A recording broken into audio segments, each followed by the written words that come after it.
이승훈의 이슈앤피플 2부 시작하겠습니다. 1부에서 말씀드렸는데 기억하시죠? 오늘은 퀴즈 대신에 이번 수해로 피해 입으신 분들께 또 수해 현장에서 고된 땀방울 흘리고 계신 분들, 그분들에게 힘이 되는 응원의 메시지 보내주십시오.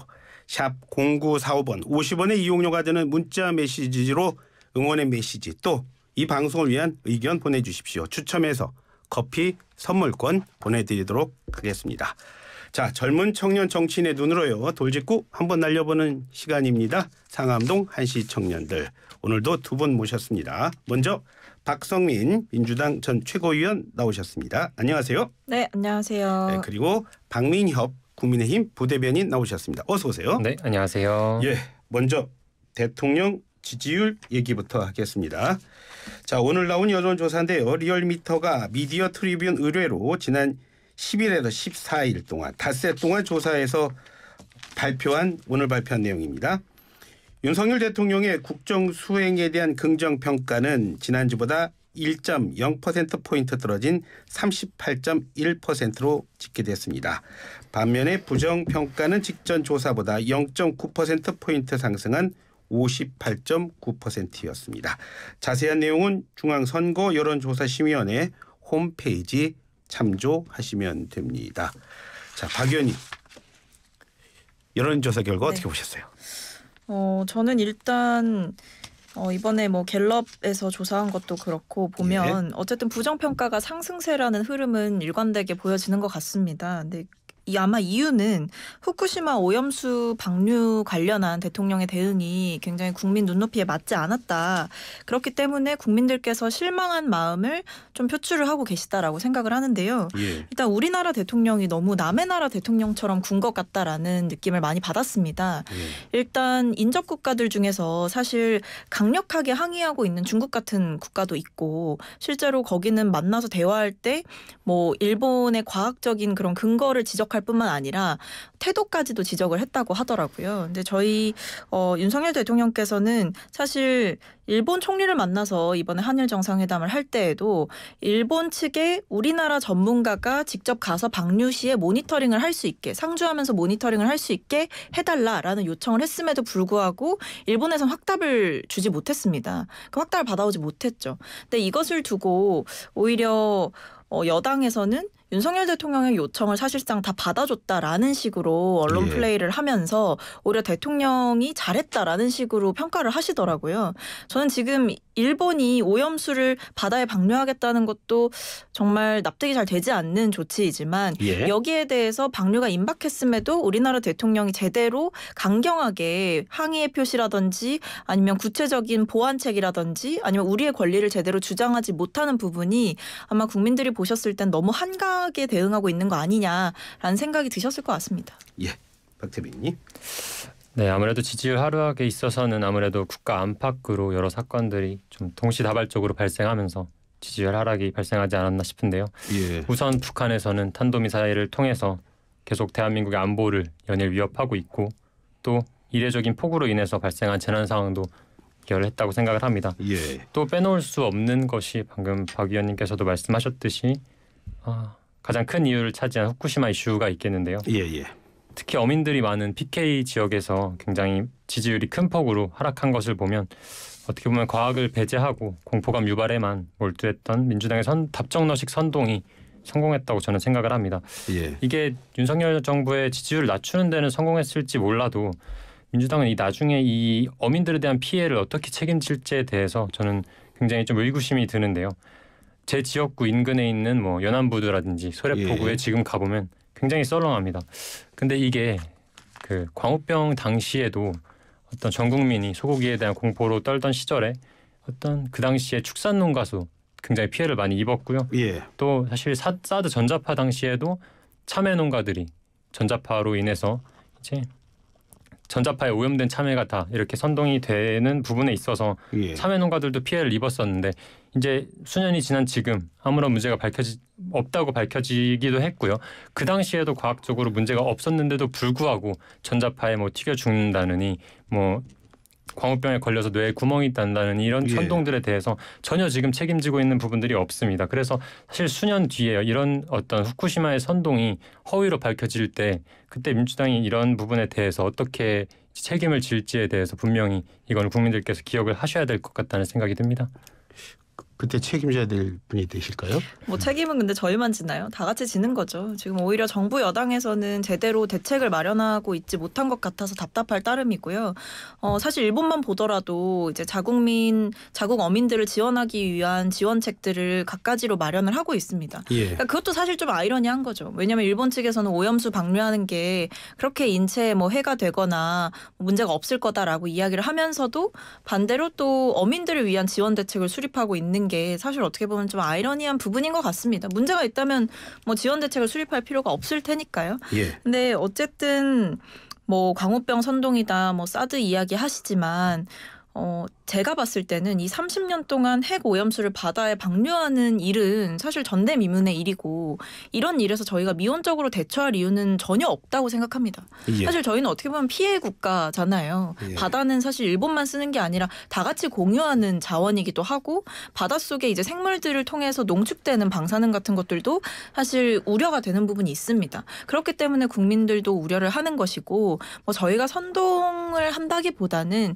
여당이 안 하는 문제 제기를 저희라도 대신 해야겠다라는 생각으로 하는 거죠. 사실 이 문제야말로 저는 여와 야가 갈릴 수 없는 사안이다라고 생각합니다. 박재민 저기는 어떻게 보셨어요? 그 대통령이 이번에 우크라이나 깜짝 방문하던데. 네. 예, 그거는 어떻게 보셨습니까? 저는 이것이 사실 외교적으로도 그렇지만 또 역사적으로도 굉장히 중요한 사건이라고 생각을 하는데요. 예, 예. 사실 지금 우크라이나가 전쟁 중에 있잖아요. 그렇죠. 근데 73년 전에 어떻게 보면 우리나라가 국제 지원이 굉장히 간절하고 또 필요했던 그런 나라에서 지금은 이제 어떻게 보면은 세계 사회의 선진국으로서 예. 어떤 그런 책임과 의무를 다하는 나라가 되었다는 것에 저는 굉장히 무한한 좀 자부심을 느껴도 되지 않나, 국민들께서 좀 자부심을 느끼셔도 되지 않나 그렇게 생각을 합니다. 사실 우리나라가 현대사에서는 굉장히 유일한 사례라고 하더라고요. 원조를 받기만 하던 나라에서 원조를 하는 나라로 도약한 유일하고 또 최초의 사례라고 하는데 예. 앞으로도 어떤 이런 선진국으로서 또 책임 있는 국가로서 역할을 다하겠다는 의지를 대통령께서 보여주신 것이 아닌가 저는 그렇게 생각을 합니다. 깜짝 방문이란 그 말 자체가요. 좀 네. 뉘앙스가 좀 이렇게 뭐 또 준비가 덜 됐다 이런 생각으로 비춰지진 않을까요? 그런데 아무래도 전쟁 국가를 방문하는 것을 어떤 공식적으로 이렇게 드러내기에는 아무래도 일정상 좀 어려움이 있지 않았을까 그렇게 생각을 하고 보안도 있고 그러니까요. 네, 그렇습니다. 예.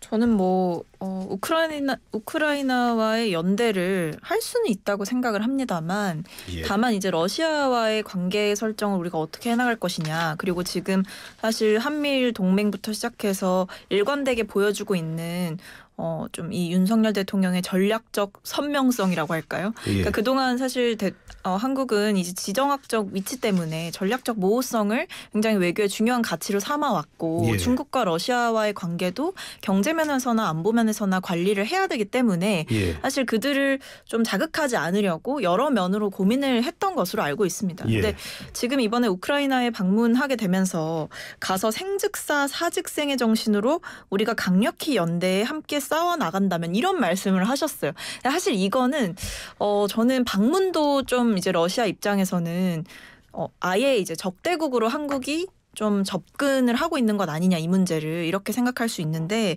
또 이런 생즉사 사즉생의 정신으로 강력히 연대해야 된다 이 말은 사실 러시아를 공공의 적 그러니까 한국도 우크라이나와 이 전쟁에 있어서 러시아를 완전히 적대국으로 우리가 생각하고 있는 듯한 뉘앙스를 줄 수 있다고 보거든요. 그런 점에서 좀 우려되는 부분이 생기는 거죠. 일단 러시아와의 관계 설정을 앞으로 어떻게 해나갈 것인가 그다음에 거기에 이제 존재하고 있는 우리 기업과 예, 그다음에 예. 한국 교민들의 안전이나 뭐 경제적인 타격 이런 면 어떻게 할 것인가. 그다음에 이제 군수물자 지원을 확대하시겠다고 공표를 하셨는데 이게 사실상 확대 지원이라는 게 지금까지는 인도적 차원에서 지원을 계속 해왔지만 예. 살상 무기까지도 지원을 하는 것이냐 이런 우려가 들게끔 저는 좀 우려스러운 행보를 하고 왔다라고 생각을 합니다. 원사이드 외교에 대한 책임을 앞으로 어떻게 질 수 있을까 사후 관리가 좀 잘 돼야 되지 않을까 이런 우려가 듭니다. 러시아에 물건 팔기 우리 힘들어지는 거 아니야 이런 걱정을 지금 박 의원님 하시는데요. 그런데 사실 인접한 일본 같은 경우만 보더라도요. 러시아, 중국과 또 영토 분쟁에 지금 휩싸여 있는 상황에도 그리고 일본이 지금 러시아나 중국과 영토 분쟁에 휩싸여 있는 상황에도 불구하고 이렇게 지금 뭐 국방비도 증액을 하는 상황에도 불구하고 예. 그래도 무역 잘만 지금 하고 있고 예. 또한 이제 자금 동결된 위험에서도 계속 할 말을 계속 하고 있는 상황이기 때문에 예. 그런 부분에 있어서는 사실 외교와 이런 무역과 관해서는 걱정하실 필요는 없다고 저는 생각이 들고요. 예. 네. 그리고 또 어떤 살상 무기를 지원한다 이거에 대한 우려를 하시는데 사실 그렇게 치면은 저희가 6.25 때 대한민국이 지원받은 것도 그렇게 어떻게 보면 살상 무기인 거거든요. 근데 덕분에 그런 지원 국제사회의 지원 덕분에 대한민국이 또 공산화로부터 자유를 지켜낼 수 있었고 그거를 너무 사실 중립외교라는 것은 저는 정말 대한민국 전 세계 넘버원에 부강한 어떤 국력을 가지고 있을 때만 가능한 것이라고 생각을 합니다. 예. 박 의원님은 저기 김건희 여사 또 언론에 해외 언론에 나오던데 그건 어떻게 보셨어요?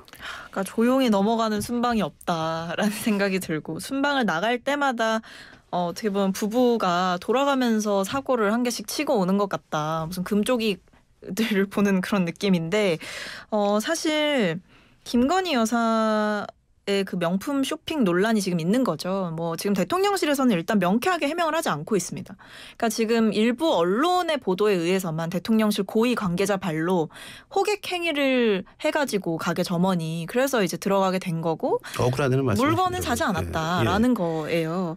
근데 이게 지금 보면 현지 언론 때문에 이제 보도가 되기 시작한 거거든요.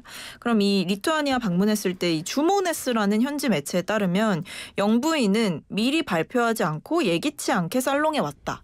라고 이제 그 가게 쪽에서 얘기를 하는 거고 뭐 이 가게의 5개 매장을 모두 방문했다. 이런 이야기까지 이제 부차적으로 설명하고 있기 때문에 사실 대통령실 고위 관계자의 말에 따르면 지금 사진만 보더라도 영부인 주변에 있는 그 경호 인력이 사실 10명이 넘거든요. 예. 이분들을 뚫고 호객 행위에 누군가 성공을 했다는 것이고 그럼 이 경호 체계가 괜찮은 거냐 이런 말씀을 드리고 싶고요.